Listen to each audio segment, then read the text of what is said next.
Hello, BookTube. I have a poem to read to you today from the Norton Anthology of Poetry, this big old collection that I saved and have gotten so much use out of. I'm so glad that I paid a pittance for it. And we are going to turn today to a poem by a novelist, to a poem by someone who is more famous as a novelist, Robert Penn Warren, the author of All the King's Men, among other things.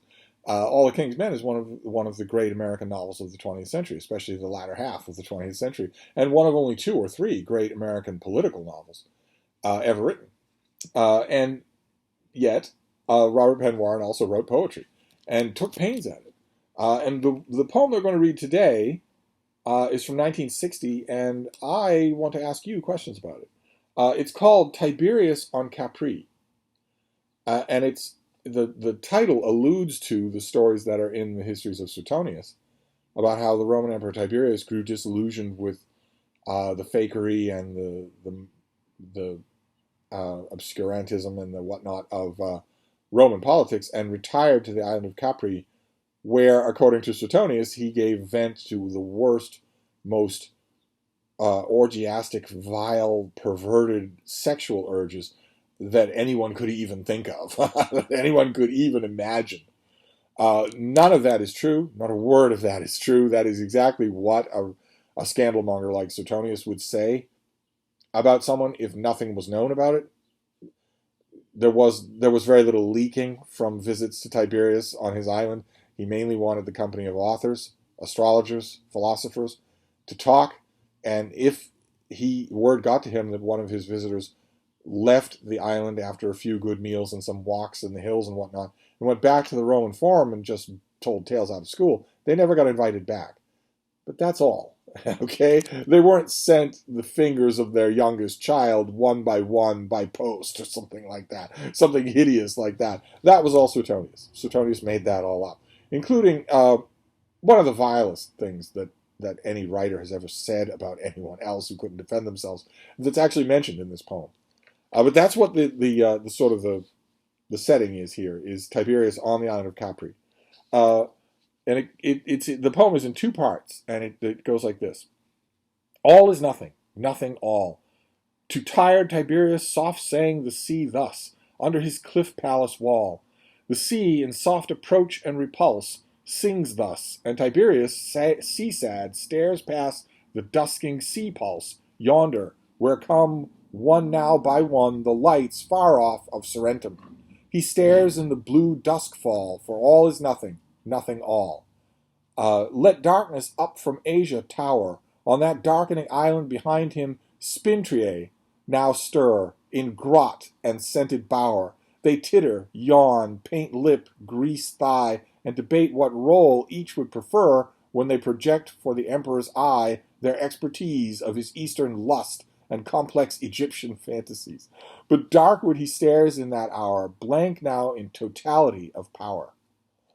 That's part one. You can hear there's a lot of rhyming going on there, a lot of sinuous rhythmicality woven all throughout there. And the spintre are the note here that the anthology helpfully provides is male prostitutes. It's a little worse than that. And they weren't there. There were no spintre on Capri for Tiberius. That didn't happen.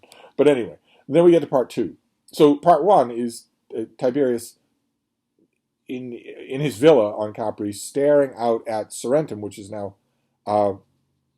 Sorrento, just across the water. He can see the lights coming up, and he's staring there in, what was it called? Blank now in totality of power. Then we get part two. There once on that goat island, I, as dark fell, stood and stared where Europe stank.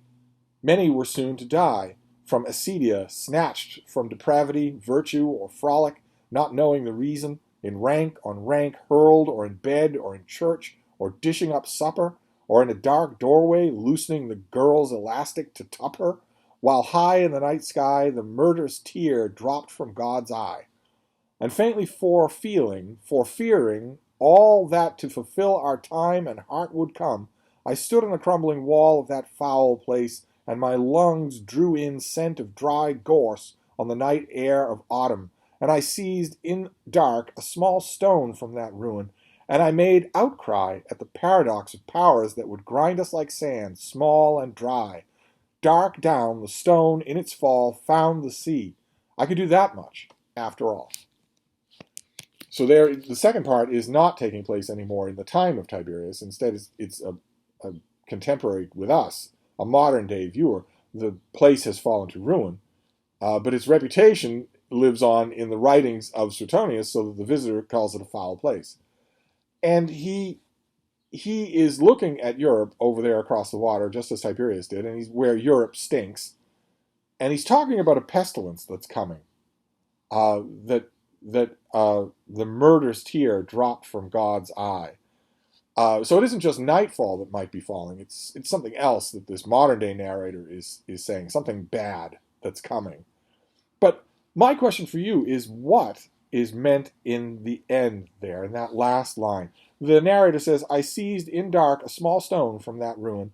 I made outcry at the paradox of powers that would grind us like sand, small and dry. Dark down, the stone, in its fall, found the sea. I could do that much, after all. There's a fall and all rhyme.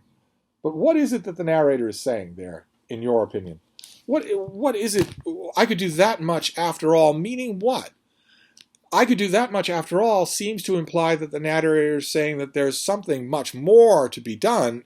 He can't do it, but something bigger needs to be done and isn't being done. The narrator can only do this much. My guess is that the after all here is looking towards the idea that the narrator would ideally like to tear down this foul place, to have the ruins gone from the place where Tiberius did all these horrible things about his Egyptian lusts and whatnot. That's my reading.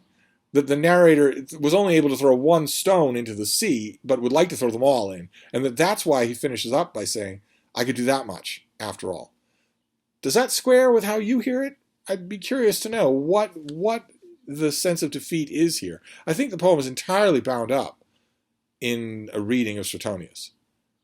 I think it's getting its whole life from the world of that Suetonius creates in his life of Tiberius.